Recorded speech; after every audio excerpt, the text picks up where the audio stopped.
حضور نے فرمایا جو اللہ کی راہ میں نہیں دیتا ان کی عافیت اٹھا لی جاتی ہے۔ یہ عافیت کیا ہے؟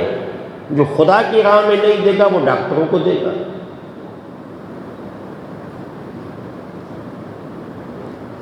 جو اللہ کی راہ میں نہیں دے گا۔ اگر زکوٰۃ نہیں دو گے تو حکمرانوں کو ٹیکس تو دینا پڑے گا، عافیت اٹھ جائے گی۔ اللہ تو تم سے لے گا۔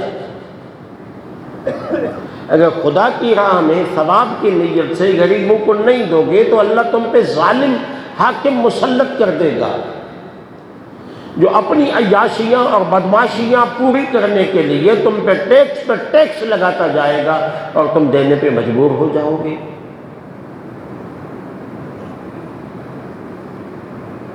آپ کوئی 1000 روپے کی چیز خرید لے، 200-250 روپے کی ٹیکس تو ہے۔ ہم 20% GST دینے کا کے لیے تیار مسلمان راہ خدا میں سال میں ایک مرتبہ 2.5% نہ دے پائے،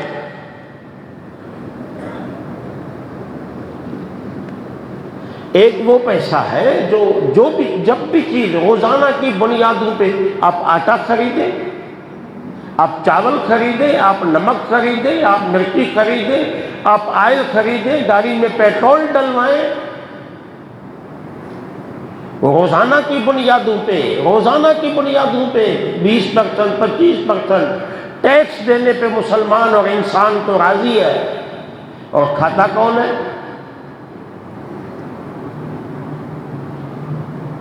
جی یہ آپ کی عیاش حکمران، یہ آپ کی ظالم بیوروکریسی، جو پہلے ارب پتی ہے وہ آپ کے مال پہ عیاشیاں کر رہے ہیں۔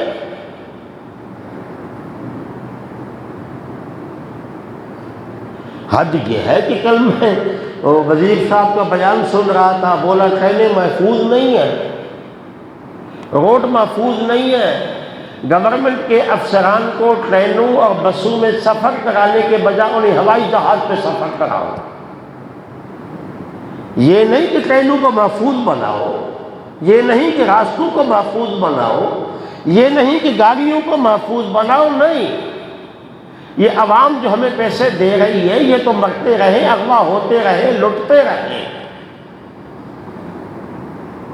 بلوچستان کا ٹرین واقعہ قابل مذمت ہے، وہ دہشت گرد ہے، وہ لعنتی ہے، وہ جہنمی ہے، جو بغیر کسی وجہ کے انسانوں کے قاتل ہیں، وہ قابل مذمت عمل ہے۔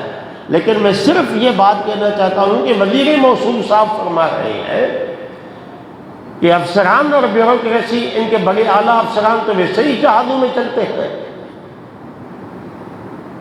تو تمہارے پیسوں سے وہ عیاشی کریں گے کیوں؟ وہ اس لیے آپ پہ عیاشیاں کر رہے ہیں پیسوں پہ کہ ہم خدا کی راہ میں نہیں دیتے۔ سال میں یار 2.5% ہے۔ مجھے دکھ کے ساتھ کہنا پڑتا ہے، مسئلہ پوچھنے والے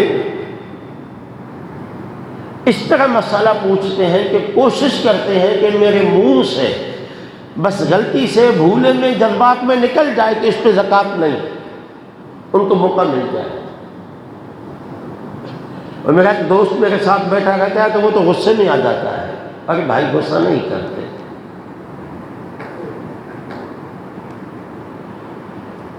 حضور نے فرمایا علامات قیامت میں سے یہ ہے کہ زکوٰۃ کو تاوان سمجھ کے دیا جائے گا۔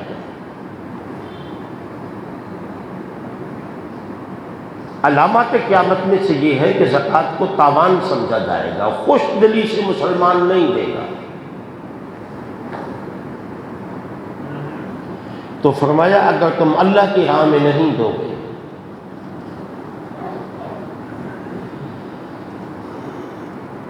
تو تم سے عافیت اٹھا لی جائے گی۔